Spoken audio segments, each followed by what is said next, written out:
এখন ঘড়িতে বাজে রাত 9:40। আমি বিরাটি স্টেশনে এসেছিলাম ট্রেন ধরবো বলে, তখনই আমার চোখে পড়লো এই যে বি.কম হনার্স চায়ওয়ালা। হঠাৎ এই নামটা কেন শুনে নেবো এখানকার যিনি মালিক রয়েছে তার কাছ থেকে। আচ্ছা দাদা, এই যে ওপরে যেটা আমরা দেখলাম বি.কম হনার্স চায়ওয়ালা, এটা কি মানে কাকে উদ্দেশ্য করে? তোমারই কি এইটা আর কি? তোমারই উদ্দেশ্য।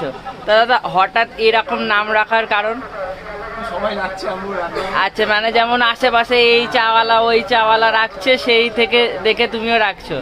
আচ্ছা, তো তোমার কাছে মেনলি কি কি পাওয়া যায়?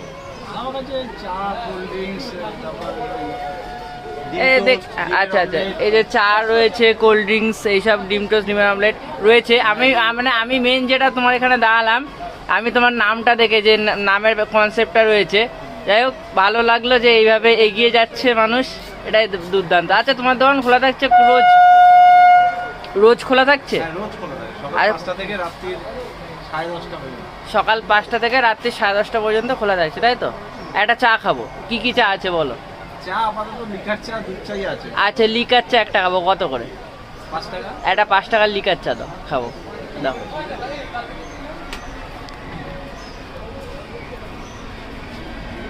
এখন কিন্তু আমি বি.কম হনার্স চায়ওয়ালার লিকার চা খাবো। এই যে এত সুন্দরভাবে যে পরিচয়টা দিয়ে কাজটা করছে, এটাই একটা বড় ব্যাপার।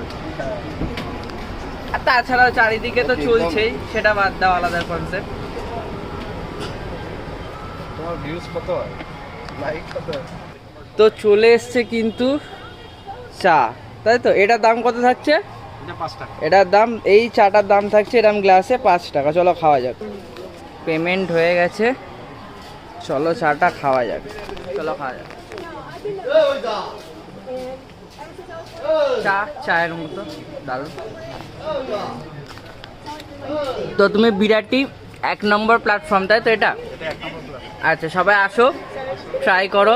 এত তো চাওয়ালাকে তুলে ধরছে মানুষ, একটু এই কাকাটাকেও তুলে ধরো। একদম একদম, ঠিক আছে, চলো।